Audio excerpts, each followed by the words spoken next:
जय हिंद दोस्तों। जैसे कि हम पढ़ रहे थे और हमने 15 सवाल कर लिए थे। अब आगे सवाल 16 नंबर सवाल की ओर चलते हैं। 16 नंबर सवाल है हमारा, निम्नलिखित कथनों पर विचार करें। एक, प्रत्येक भाज्य संख्या एक प्राकृतिक संख्या है। दो, प्रत्येक पूर्ण संख्या एक प्राकृतिक संख्या है। ऑप्शन है हमारे पास ओनली वन, केवल एक, केवल दो, एक और दो दोनों, ना तो एक और ना ही दो। तो भाज्य संख्या क्या होती है हमारी? हमने जाना था कि प्राकृतिक संख्या के ही दो टाइप होते हैं, एक अभाज्य संख्या और भाज्य संख्या। तो प्राकृतिक संख्या के ही अंदर हमारी भाज्य संख्या अभाज्य संख्या आती हैं। भाज्य संख्या होती है हमारी 4, 6, 8 डॉट डॉट डॉट। और प्राकृतिक संख्या होती है हमारी, ये हमारी होगी भाज्य संख्या कंपोजिट नंबर। और नेचुरल नंबर क्या होते हैं हमारे? 1, 2, 3, 4 डॉट डॉट डॉट। तो ये सभी इसके अंदर है। तो हम कह सकते हैं पहला वाला हमारा सही है। दूसरा कह रहा है हमारा, प्रत्येक पूर्ण संख्या एक प्राकृतिक संख्या है। पूर्ण संख्या होल नंबर क्या होते हैं? होल नंबर होते हैं हमारे 0, 1, 2, 3 डॉट डॉट डॉट। ये हमारे होल नंबर होते हैं। क्या इनके अंदर हमारे नेचुरल नंबर है? प्रत्येक पूर्ण संख्या हमारी एक प्राकृतिक संख्या है। प्रत्येक पूर्ण संख्या, ये हमारी पूर्ण संख्या है। क्या हमारी प्राकृतिक संख्या है? प्राकृतिक संख्या इसके अंदर आ रही है। अगर ये कहता है कि प्रत्येक प्राकृतिक संख्या एक पूर्ण संख्या है तो हम कह सकते थे क्योंकि इसके अंदर आ रही है। लेकिन हम ये नहीं कह सकते कि प्रत्येक पूर्ण संख्या, उसमें जीरो भी आता है हमारा, तो जीरो हमारा एक पूर्णांक नहीं है, सॉरी प्राकृतिक संख्या नहीं है। तो हम कह सकते, तो ये हमारा नहीं है। तो इसके लिए आंसर हमारा कौन सा है? Only one. और क्वेश्चन नंबर 17 देखते हैं।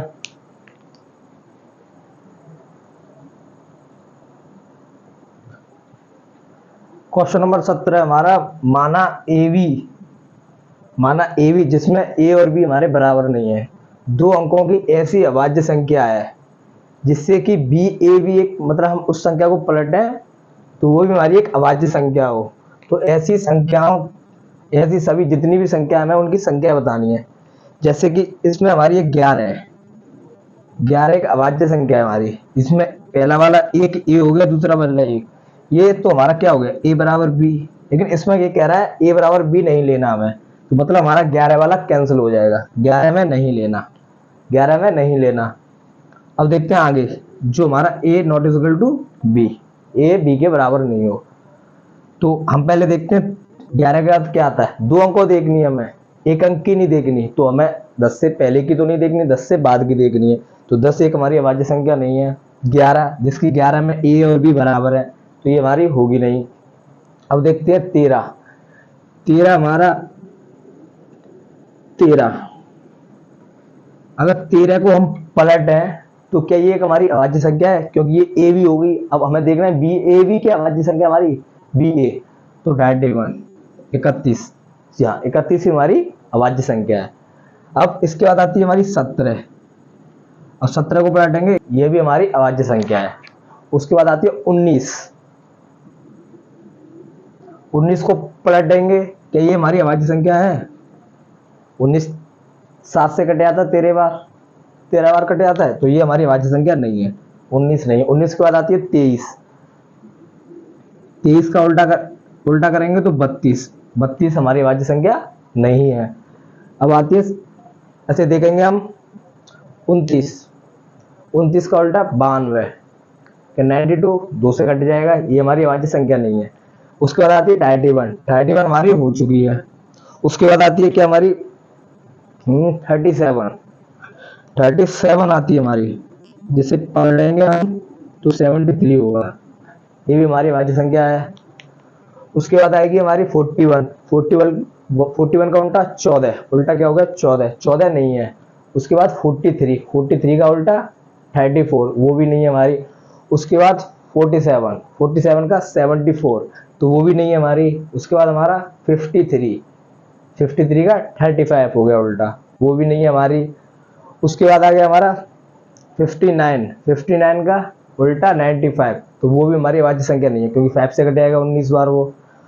उसके बाद 61, 61 का उल्टा 16 हो गया, 16 भी हमारा, 16 भी अभाज्य संख्या हमारी नहीं है।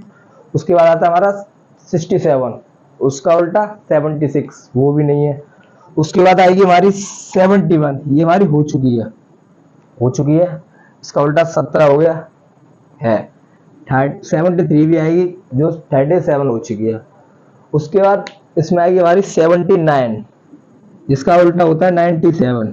जैसे कि हमने जब बेसिक पढ़ रहे थे तो हमने बताया था कि 90 से 100 के बीच में एक ही वाची संख्या 97, इस पे क्वेश्चन भी कराया था। तो ये उसके बाद आता है हमारा 83। 83 में हमारी वाची संख्या नहीं है, क्यों? 38 हो गया, वो भी नहीं है। उसके बाद आता है 89, 98 हो गया, जो भी नहीं है। और 90 से 100 के बीच में हमारी एक ही है, जो ये आ चुकी है 97। अब ये हमारी कितनी संख्या है ऐसी? 4 ये हो गई, 1 2 3 4, टोटल 8 संख्याएं हैं। आंसर क्या हो गया? 8। क्वेश्चन में हमें इसका योग भी पूछ लेता है कि माना ए बी दो अंकों की ऐसी अभाज्य संख्या है जिससे कि बी ए भी एक अभाज्य संख्या है, उन संख्याओं का योग क्या होगा? मतलब ये जो हमारी 8 संख्याएं आई हैं, इनका योग क्या होगा? इनका योग क्या होगा? तो इन सभी का योग, जो 8 संख्याएं हैं हमारी, इन सभी का योग होता है 418। टोटल संख्याओं का योग होता है 418। जोड़ना चाहें तो हम जोड़ भी सकते हैं। देखिए जोड़ते हैं पहले हम।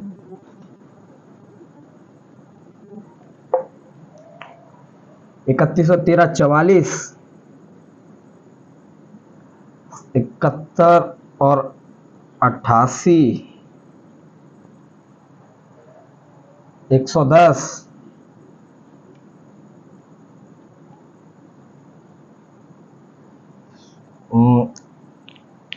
80 और 90 170 176। जोड़ेंगे हम इन्हें। 8 और 4 12, 12 और 4 18 हासिल 1। 8 और 4 12, 12 और 1 13, 13 और 7 20 और 1 21, कैरी 2, 1 और 1 2 और 4 418। इन सभी का योग भी 418। ये क्वेश्चन पूछ लेता है ऐसे। अब क्वेश्चन नंबर 18 की ओर चलते हैं।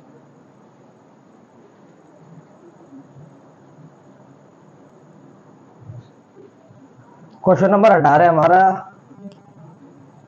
यदि P और Q सहअभाज्य हैं, सहअभाज्य मतलब कोप्राइम, और P और Q, P और P प्लस Q बराबर 12, P प्लस Q बराबर हमारे पास 12 है, जिसमें एक कंडीशन दी हुई है हमारी कि P और Q मतलब P बड़ा है, सॉरी P छोटा है Q से, P छोटा है Q से, मतलब इसमें Q हमारा बड़ा है, Q बड़ा है।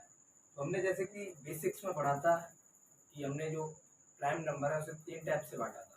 एक ट्विंस प्राइम नंबर में, एक relatively prime number, relative prime number, एक को प्राइम नंबर। को प्राइम नंबर को ही हम सहअभाज्य कहते हैं। तो हमने वहाँ बताया था कि क्वेश्चंस में हम यूज करेंगे तो हम को प्राइम और रिलेटिव प्राइम नंबर्स को एक तरह से यूज करेंगे। जैसे कि हमने वहाँ रिलेटिव में पढ़ा था कि एनी नंबर HCF 1 होना चाहिए, उसको कोई भी संख्या हो हमारी उसका HCF मासापा 1 आना चाहिए। और हमने को प्राइम में पढ़ा था कि हमारे पास अभाज्य संख्या होनी चाहिए जिसका HCF 1 हो। तो अभाज्य संख्या हमारे पास होनी चाहिए, लेकिन क्वेश्चन में हम ऐसे यूज करेंगे कि अभाज्य कोई भी नंबर हो इसका HCF 1 हो, क्योंकि इसमें अगर यहाँ पर अगर रिलेटिव प्राइम नंबर अपेक्षित या सापेक्षित लिखा होता तो भी हम ऐसे ही करते हैं, क्योंकि इन दोनों को क्वेश्चन में एक ही तरह से यूज करते हैं कि कोई भी संख्या हो उनका HCF 1 हो। अब हमें इसमें Q बड़ा है, हमारे पास Q बड़ा है तो हम P को छोटे से छोटा 1 ले सकते हैं और Q को बड़े से बड़ा 11 ले सकते हैं। इन दोनों का HCF 1 है। उसके बाद इससे बड़ा 2 हो गया, ये 10 हो गया। Q बड़ा है इसमें, क्या ये हमारे अभाज्य संख्या है? सॉरी HCF इनका 1 है? नहीं है। ऐसे ही देखेंगे हम 3 और 9, क्या इनका HCF 1 है? HCF नहीं है इनका, 3 HCF है, इसका 2 था। और 4 और 8 देखें हम तो इनका भी HCF 2 होगा, ये भी नहीं है। अगर हम 5 और 7 देखें तो जी हाँ, इनका HCF 1 होगा, HCF 1 होगा। ये संख्या है हमारी, ये भी है। अब हम देखें 6 और 6, 6 और 6 में इसमें स्पष्ट करना है कि Q बड़ा होगा, हमारा Q बड़ा होगा। तो 6 और 6 दोनों पी और मतलब क्यू बराबर हो गए हमारे, हम उसे नहीं ले सकते। तो इसमें देखिए, इसमें अब हम देखते हैं इन दोनों में वैसे थोड़ा डेफिनेशन के अनुसार जाए, ये वाली हमारी को प्राइम होगी और ये हमारी ये वाली हमारी को प्राइम होगी और ये रिलेटिव प्राइम नंबर, क्योंकि इसमें हमारा वन ना तो प्राइम है और ना ही कंपोजिट, ना तो भाज्य और ना ही अभाज्य, ठीक है। ये तो ये हमारा रिलेटिव में आएगा, ठीक है। लेकिन हमने क्वेश्चंस में एक ही तरह से यूज करना है। तो इसके कितने जोड़े संभव है, इसके 2 जोड़े संभव है, 1 और 11, 5 और 7। तो आंसर बी। क्वेश्चन नंबर 19 की ओर चलते हैं।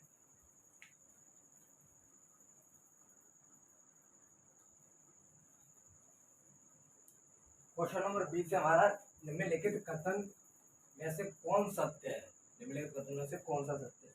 4 ऑप्शन है, हमें इनमें से देखना है कौन सा सत्य है, कौन सा ट्रू है। 2 अपरिमेय संख्याओं का योग अपरिमेय होना चाहिए, 2 अपरिमेय संख्याओं का गुणनफल अपरिमेय होना चाहिए, 2 अपरिमेय संख्याओं का गुणनफल अपरिमेय हो सकता है और 2 अपरिमेय संख्याओं का योग अपरिमेय हो सकता है। ये 2 हमारी 4 ऑप्शन है।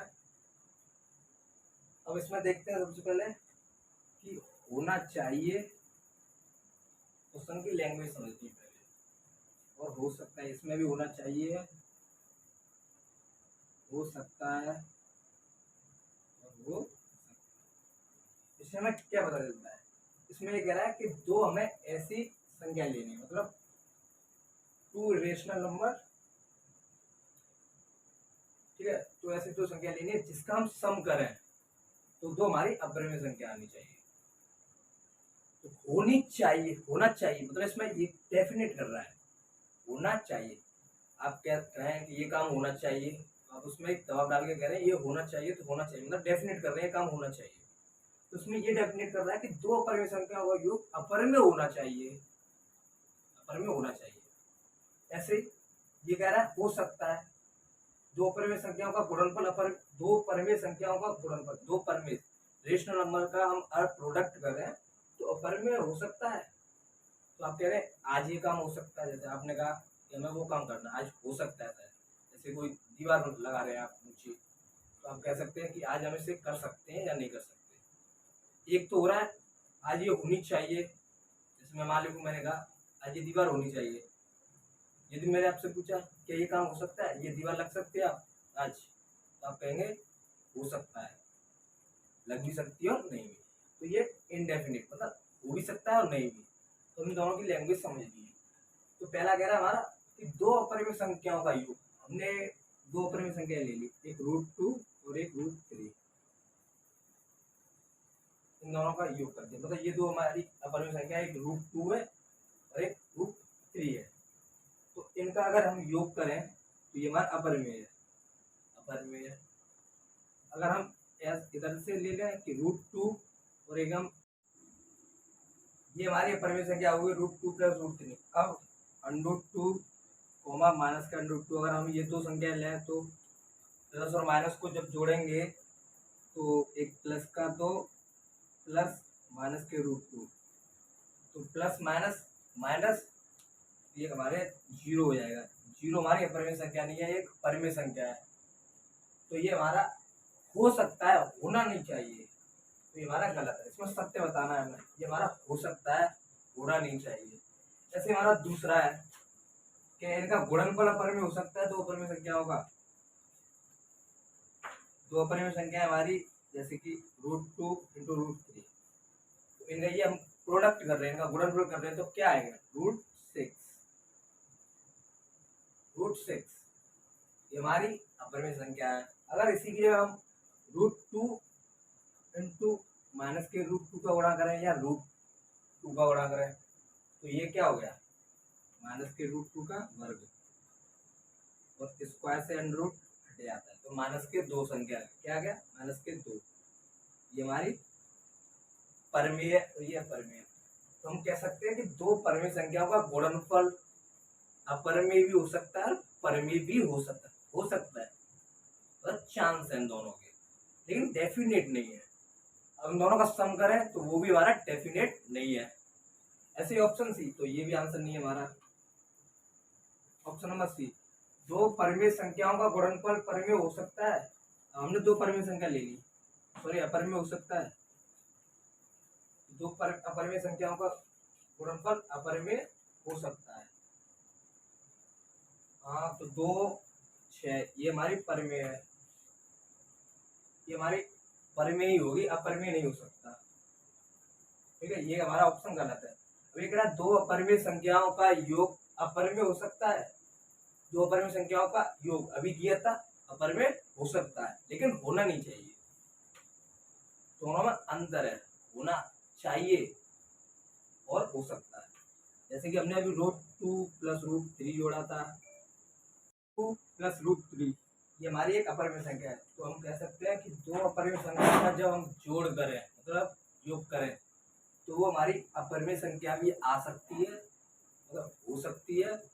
और उनका जब हम और परिमेय संख्या भी हो सकती है।